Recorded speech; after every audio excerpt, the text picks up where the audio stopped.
खबर में बात अब उत्तर प्रदेश के मुजफ्फरनगर की, जहां जिस थाली में खाया उसी में छेद किया वाली कहावत को सच साबित किया है एक गद्दार जिहादी ने।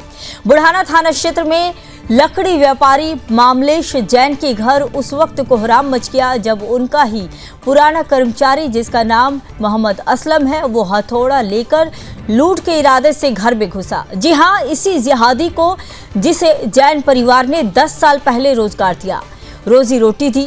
हमले में व्यापारी मामलेश जैन गंभीर रूप से घायल हो गए हैं।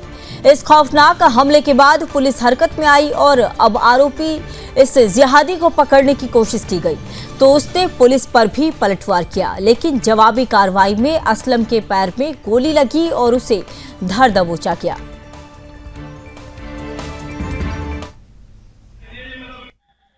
थाना बुढ़ाना में शाम को करीब 7 बजे सूचना प्राप्त हुई कि मामले से एक व्यापारी के घर पर एक व्यक्ति ने उनको लूटने के, चोरी करने के उद्देश्य से उनके घर में घुसकर जान से मारने की नीयत से उन पर हमला किया है। इस सूचना पर तुरंत थाना प्रभारी और चौकी प्रभारी तुरंत सूचना पर पहुंचे तो मालूम हुआ कि उनका ही एक नौकर जो 10 साल से उनके यहाँ काम कर रहा था, उसका नाम असलम है, जो सरदना जनपद मेरठ का ही रहने वाला है, उन पर जानलेवा हमला करते हुए वो वहां से भाग गया।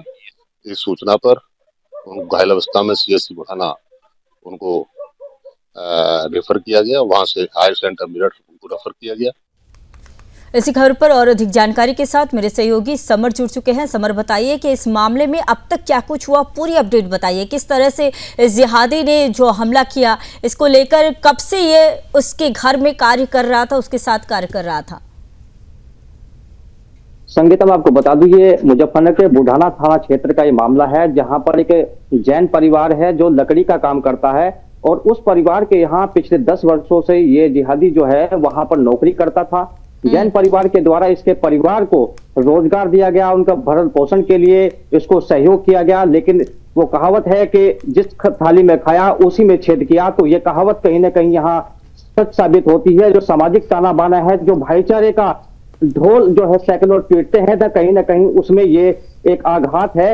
मुजफ्फरनगर पुलिस ने इस व्यक्ति को गिरफ्तार किया है।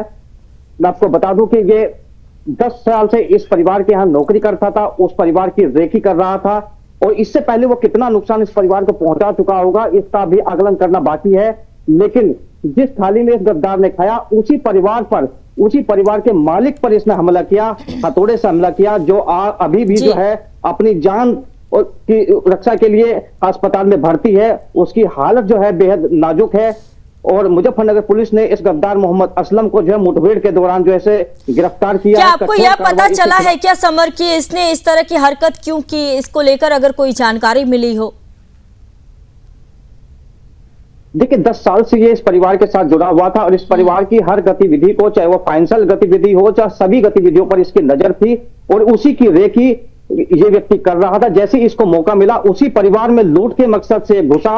सबसे पहले इसके सामने जो आया उस परिवार का मालिक आया, जिसने 10 साल से इसको रोजगार दिया, इसको पैसा दिया, इसके परिवार का भरण पोषण के लिए इसको सहयोग किया। उसी पे इसने हथौड़े से हमला किया है और वो जैन परिवार का मालिक जो आज जो है अस्पताल में अपनी जिंदगी और मौत से जूझ रहा है, बेहद गंभीर स्थिति में उसे अस्पताल में भर्ती है, जहां उसका ट्रीटमेंट चल रहा है। लेकिन इसको एक बार भी उसके ऊपर रहम नहीं आया।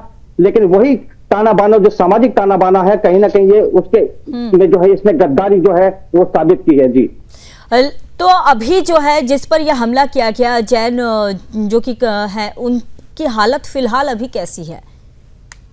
और आगे अगर उसने कुछ बताया हो कि जिस तरह से ये 10 साल से तो कार्य कर रहा था, लेकिन क्या इसके पहले उसे कभी इस पर शक हुआ हो कि इस तरह की घटनाओं को ये अंजाम दे सकता है? देखिए, जैन समुदाय जो है बहुत ही शांति प्रिय समुदाय है और उसने इस पर विश्वास करके इसको अपने घर में रखा और जिस तरह से इसने गद्दारी की है, बीच में भी कहीं ना कहीं इसकी गतिविधि इस तरह की रही होंगी। लेकिन किस वजह से इस पर हमला किया, क्या इसका मकसद था? लेकिन पुलिस ने जिस तरह से खुलासा किया कि ये घर में लूटपाट के इरादे से घुसा था और ये वहां पर एक बड़ा कोहराम भी मचा सकता था, लेकिन समय रहते व्यापारी के परिवार ने इसका विरोध किया और उसी विरोध में ये हाथापाई हुई है, जिसपे इसने अपने नकाबपोश इस बदमाश ने, इस गद्दार ने जो है जैन परिवार पर हमला किया है, जिनकी हालत बेहद गंभीर बताई। लेकिन अब इस मामले में स्थानीय प्रशासन का क्या कहना है?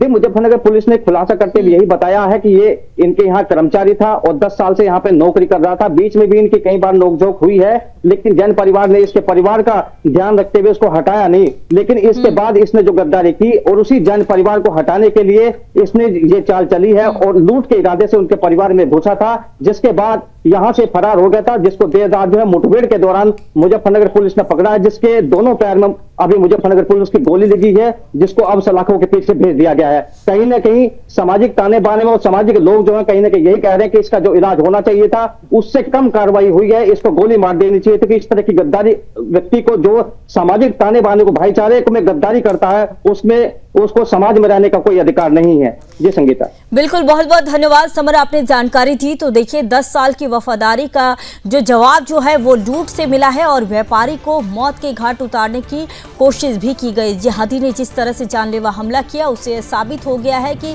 ऐसे लोगों पर जो है भरोसा करना बिल्कुल ही ठीक नहीं।